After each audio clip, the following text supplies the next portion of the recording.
ఈ రోజు ఉత్తరాంధ్ర అభివృద్ధి, ఉత్తరాంధ్రాని ఒత్తి ఆంధ్రాగా మార్చినటువంటి జగన్మోహన్ రెడ్డి ఈ రోజు ఉత్తమ ఆంధ్రాగా తీర్చిపోతున్నటువంటి మహానాయకుడు మన నాయకుడు నారా చంద్రబాబు నాయుడు గారు అని చెప్పి ఈ సందర్భంగా తెలియజేస్తున్నాను. ఉత్తరాంధ్ర అంటే వెనుకబాటుతనం కాదు, ఉత్తరాంధ్ర అంటే మహా ఉద్యమం. ఆ ఉద్యమంలో ఎన్నో తెలుగుదేశం పార్టీ తాలూకా పాత్ర గణనీయం. తెలుగుదేశం పార్టీ ఆవిర్భవించక ముందు ఉత్తరాంధ్రలో ఒక్క ప్రాజెక్టు కూడా చేపట్టినటువంటి పరిస్థితులు ఉంటే అన్న నందమూరి తారక రామారావు గారు స్థాపించిన తర్వాత ఉత్తరాంధ్రలో ప్రాజెక్టుల పురోగతి ఈ రోజు 60% భూములు ఈ రోజు సాగునీరుకి నోచుకున్నారంటే కారణం తెలుగుదేశం పార్టీతోనే అది సాధ్యమైందని చెప్పి ఈ సందర్భంగా తెలియజేస్తున్నాను. గడచిన 5 ఏళ్ల పాటు అధికారంలో ఉన్నటువంటి వైఎస్ఆర్ కాంగ్రెస్ పార్టీ ఉత్తరాంధ్రాన్ని విస్మరిస్తే అక్కడ మంత్రులుగా పనిచేసినటువంటి వాళ్ళు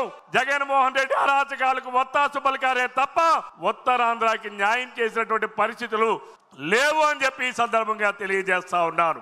హుదూద్ తుఫాను ఆనాడు విశాఖపట్నాన్ని తాకితే ఉత్తరాంధ్రాన్ని అతలాకుతలం చేస్తే హుదూద్ వెళ్ళక ముందే విశాఖపట్నానికి చేరి ఆ రోజు చివరి టాకులా వణికినటువంటి విశాఖపట్నాన్ని 9 రోజుల పాటు బస్సులోనే ఉంటూ నిద్రాహారాలు మాని ఉత్తరాంధ్రాన్ని చివరి టాకులా వణికినటువంటి ఉత్తరాంధ్రాన్ని మళ్ళీ ఒక దారిలోకి తీసుకొచ్చినటువంటి సాహసోపేతమైనటువంటి అనేక కార్యక్రమాలు చేసినటువంటి పరిపాలనా దక్షుడు మన ముఖ్యమంత్రి చంద్రబాబు నాయుడు గారు. అలాగే విశాఖ నగరాన్ని ఆర్థిక రాజధానిగా మార్చాలని, విశాఖ నగరాన్ని ఐటీ హబ్ గా మార్చాలని, ఆనాడు ఉన్నటువంటి ఏదైతే ఐటీ శ్రద్ధగా మార్చాలని ఆనాడు చంద్రబాబు నాయుడు గారు అహర్నిశలు శ్రమిస్తే తర్వాత వచ్చినటువంటి జగన్మోహన్ రెడ్డి తన దాష్టికమైనటువంటి పరిపాలన ద్వారా విశాఖపట్నం నుంచి ఐటీ శ్రద్ధ నుంచి 14 ఐటీ కంపెనీలు తరలిపోయానంటే జగన్మోహన్ రెడ్డి దాష్టికానికి బలి కానటువంటి ఏ ఒక్క వ్యవస్థ కూడా